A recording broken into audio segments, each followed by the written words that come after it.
Repík lekársky. Mnohí túto bylinu asi poznajú. Možno z čajov od starej mamy, alebo ako taký ten osvedčený prostriedok z ľudového liečiteľstva. Presne taký ten klasický. Ale čo o ňom naozaj vieme? Akože, čo hovorí veda? Je to tá známa trvalka, patrí medzi ružovité, tam, kde sú aj rúže či jahody, že? Áno, áno. Dorastá bežne aj vyše metra, má tie zúbkaté listy a typické žlté kvietky v takom dlhom klase. No ak to ochutnal, vie, že chuť je dosť výrazne horká. A sťahujúca. Tá trpkosť je typická. Dnes sa chceme pozrieť trochu podrobnejšie na základe materiálov, čo máme, či tie vedecké poznatky vlastne potvrdzujú jeho tradičnú povesť.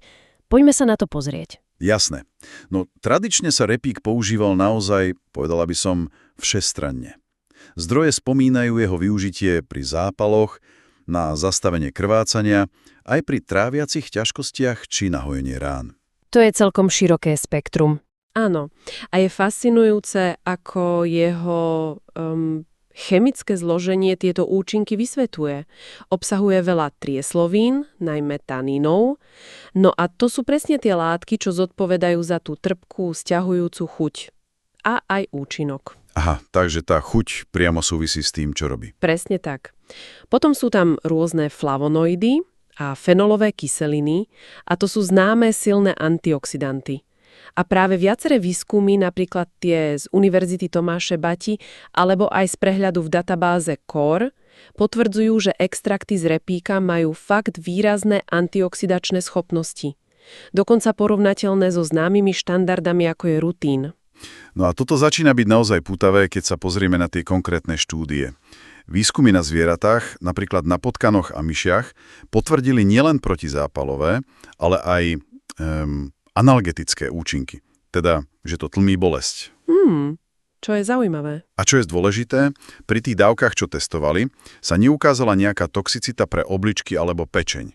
Čo je fajn. To je dobrá správa, áno. A čo tie baktérie, lebo aj to sa spomína. Podľa niektorých zdrojov patril repíkový extrakt medzi tie najúčinnejšie v brzdení rastu baktérie Helicobacter pylori. Fakt? To je dosť podstatné. No práve, lebo táto baktéria trápi naozaj veľa ľudí a spája sa so žalúdočnými vredmi však a dokonca sa zaznamenala aj aktivita proti tým ich ochranným vrstvám, biofilmom a celkovo proti určitým G+ baktériám. Je však dôležité vidieť aj ten kontext. Akože máme výsledky z laboratória, in vitro, a potom v štúdie na živých organizmoch, in vivo.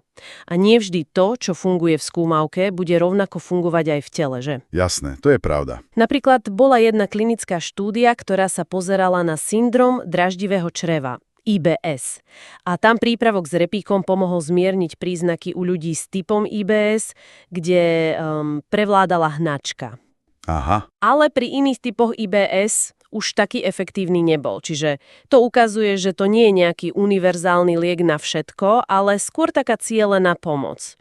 Rozumiem, treba si vybrať. Presne. Zaujímavý potenciál ale naznačujú materiály aj pri hojení poškodenej kože, to ukázala štúdia na potkanoch, a tiež pri ochrane nervových buniek v laboratórnych podmienkach pred takouto glutamátovou toxicitou. Neuroprotektívne účinky. Áno.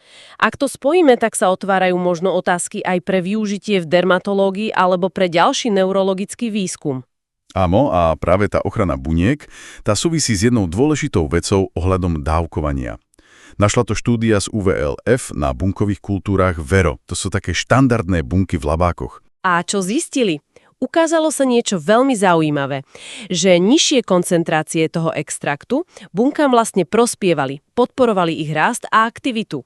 Ale najvyššia koncentrácia, ktorú testovali, už bola pre bunky toxická, proste škodlivá. Aha, takže viac nie je vždy lepšie. Presne. A dokonca aj koncentrácia alkoholu, ktorý použili pri extrakcii, mala na to vplyv. A toto je podľa mňa úplne kľúčový dot. Ako nájsť tú dávku, ktorá je pre človeka bezpečná a zároveň účinná?